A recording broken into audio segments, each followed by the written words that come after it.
Hello all, a very good day to all of you. This is Vilasini. Welcome to Simply Current Affairs. So friends, the topic of discussion for today is Commission for Air Quality Management. So let us take a look at the topic of discussion for today. So yes, when we talk about air pollution, today pollution being a major topic of concern, especially in UPSC, if you see year on year, lot of questions on pollution do tend to come. And there has in recent years been a shift from topics like air and water pollution to topics like say plastic pollution, right? The problem of e-waste, the problem of solid waste management, biomedical waste, etc. So now in this context, right, we will talk about air pollution where we will specifically be focusing on the Commission for Air Quality Management.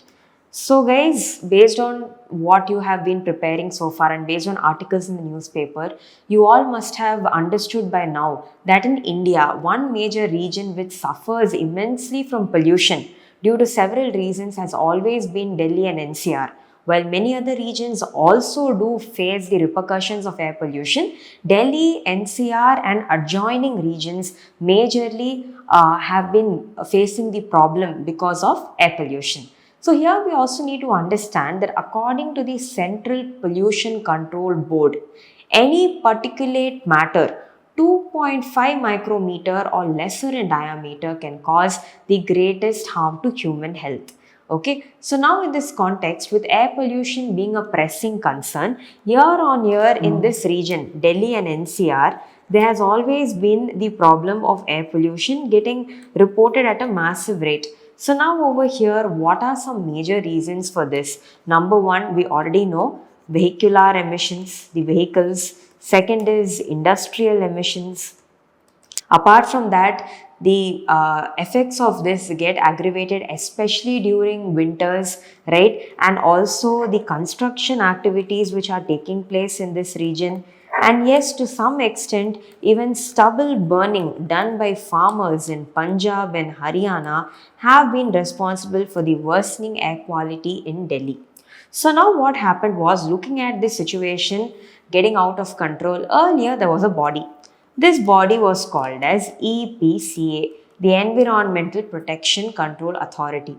Now, if you see, this body has currently been replaced by a statutory body called as Commission for Air Quality Management. So today we are going to understand about the CAQM, its functions and mandate. Okay, so let us understand this. So number one, when we talk about Commission for Air Quality Management, it is a statutory body. Why? Because it has been established through an act, and the act is the Commission for Air Quality Management in NCR and Adjoining Areas Act 2021. So now guys, there is a mention of a term called as adjoining areas. So what does this mean? We need to know what are the exact adjoining areas. So definitely Delhi and NCR is there on the list. Apart from that, the adjoining areas include Haryana and Punjab, definitely because of the stubble burning cases, Rajasthan and Uttar Pradesh. Sometimes to confuse you, instead of Uttar Pradesh, they may give Uttarakhand. Okay, so have an idea.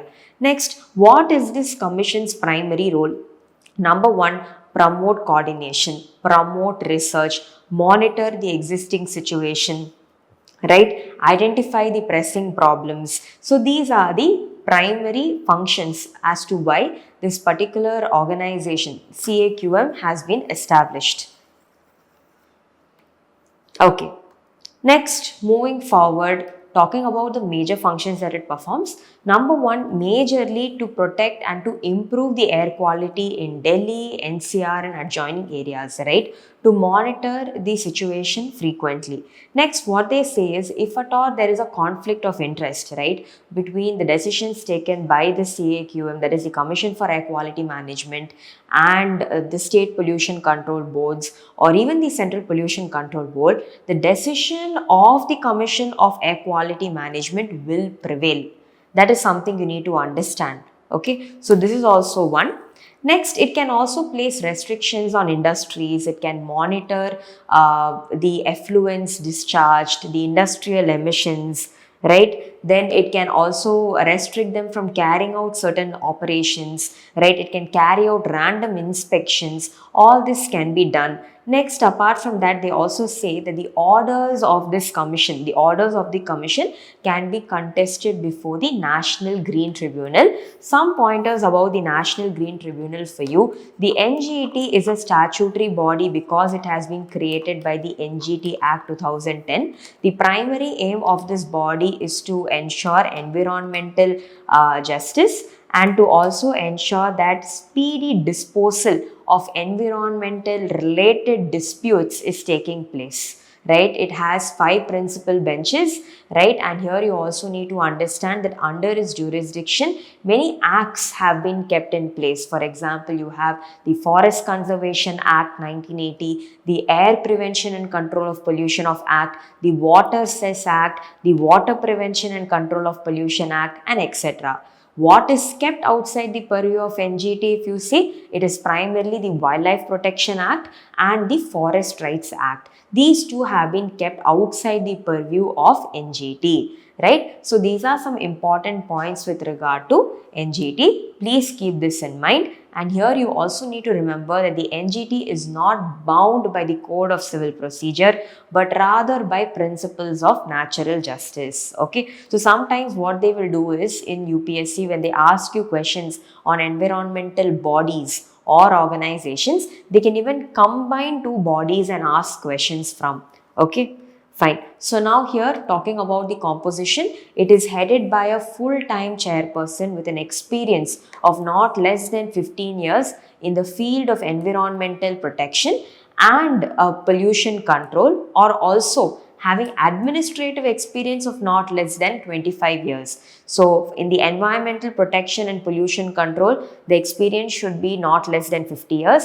And if it's with regard to administrative experience, it should not be less than 25 years, right? Also, you have different members, 3 members being stakeholders from different fields: transport, industry, agriculture, right? Apart from that, ministry representatives can also be there. Okay, the chairperson and the members, the tenure is important, right? Tenure is 3 years or until they attain the age of 70, right? And they are eligible for reappointment. Please keep this in mind as well. Fine. Questions on the tenure, the chairperson, etc. do come in the exam. So please do have some idea on this. Okay. Next, moving forward, with this we have understood the situation of pollution in Delhi and NCR region, CAQM, what is its objectives and mandate, right? The functions of CAQM. And now let's solve a previous year question. How is the NGT different from the Central Pollution Control Board? The NGT has been established by an act, whereas the CPCB has been created by an executive order of the government. Wrong. NGT is by an act. Correct. But CPCB, if you see, please understand, CPCB has been created through the Water Act.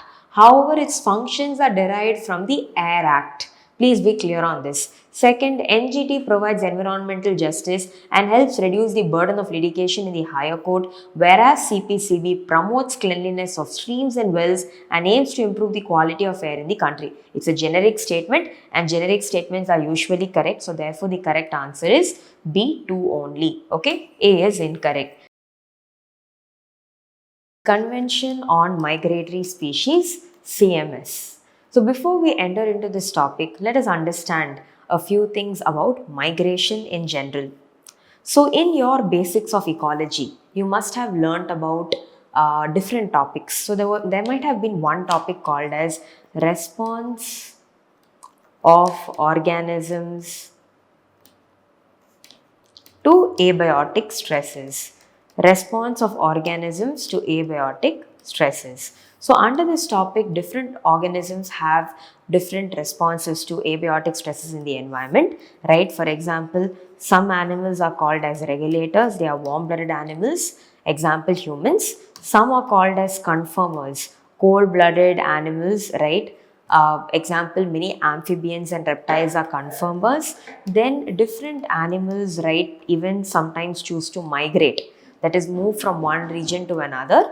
And some animals can also engage in what is called as suspension, right? That is a slowdown of bodily activities. Example, hibernation is an example of suspension. So now we are specifically going to be talking about migration. right? So what is migration? Movement of an animal from region A to region B, right? This is called as migration. So now over here, why do different animals migrate, right? So animals can migrate for food, animals can migrate to escape harsh weather, right? So similarly, if you see, animals can also migrate to identify mates, animals can migrate for potential breeding grounds, etc. These are the different reasons as to why animals migrate. So now when I talk about migration and animals, right, usually we think of avian species. When I say avian species, we are referring to birds. Apart from this, if you see, there are many varieties of fish which are known to migrate. There are many varieties of, even say, apart from birds and fish, you also have many types of sea turtles which are known to migrate. Okay, so now over here, now that you've understood migration, let us talk about one major convention which talks a lot about migration, and this convention is called as Convention on Migratory Species. And other name for this convention is Bonn Convention. Another name for this convention is Bonn Convention. Bonn Convention is also known as the Convention on Migratory Species. One thing I want you all to remember is, please do not confuse this Bonn Convention with Bonn Challenge. Bonn Challenge is an afforestation initiative, right, to address growing degradation and desertification. It is an initiative of IUCN and Government of Germany. Please do not confuse Bonn Challenge with Bonn Convention. So CMS, if you see, it is administered under the UNEP, United Nations Environmental Program. Next, right, anytime you read a convention, try to answer a few questions. For example, is it UN backed? Number one. Second, is it legally binding or not? Here the answer is yes, the CMS is legally binding. Okay, next they may ask, is India a party to it or not? Yes, India is a party to the Convention on Migratory Species. That is also correct, right? So all these points hold true. And here, if you see, we will also understand few more points. So number one, what is the mandate of the CMS, right? To conserve or to bring together different states, countries, territories through which migratory birds may pass through, to conserve these birds and also the migratory range through which they move around. Okay, so here we are not just talking about terrestrial but also marine and avian migratory species throughout their range. Fine. So now here, many conservation measures have been taken up for different species such as the Amur falcon, black-necked crane, marine turtles, dugongs, humpback whales, etc. Okay, so these are some points about the CMS. Now here we also need to understand that the CMS has two appendixes. One is called Appendix 1 and the other is called Appendix 2. Appendix 1 usually includes many threatened or endangered species, and Appendix 1 also talks about species who face an extinction threat across their migratory range. Appendix 2 says there are some migratory species for whom, if we take some conservation efforts, right, their conservation status can be improved. This is what Appendix 2 says. Appendix 1 talks about endangered species and talks about those species which face an extinction threat across their migratory range. Appendix 2 generally says that there are some migratory species for whom, if we give some conservation efforts, their conservation status will improve. This is what Appendix 2 talks about. So these are some major points that you need to keep in mind with regard to CMS. Additionally, let's also talk about this topic called as the flyway. So what is flyway? The migratory path chosen by avian species, right? So around the world, if you see, there are 9 major flyways, and the most important one out of all of this is the Central Asian flyway. The Central Asian flyway covers around 30 countries. It spans from Siberia, Russia in the north and almost reaches to the bottom, right, to Maldives and British Indian Ocean. Okay, so here if you see, through the Central Asian flyway, right, many countries pass through and also 2 other flyways cut through. Fine. For example, if we talk about the Indian subcontinent, Apart from the Central Asian Flyway, two other flyways cut through the Indian subcontinent, and they are, you have East Asian Australasian Flyway and Asian East African Flyway. So through the Indian subcontinent, we have three flyways: the Central Asian Flyway, the East Asian Australasian Flyway, and the Asian East African Flyway, right? So with this Central Asian Flyway also we have understood. And now, the reason why this topic was in news is very recently the 15th Conference of Parties. Conference of Parties denotes the supreme decision-making body of any convention. The 15th COP of CMS has taken place, right? Where if you see 40 new species were added to the protected list category. This was the reason why this particular topic was in news, right? So here we have understood CMS, what migration is, what are the appendixes, and about the Central Asian Flyway. I hope the discussion was useful. Thank you.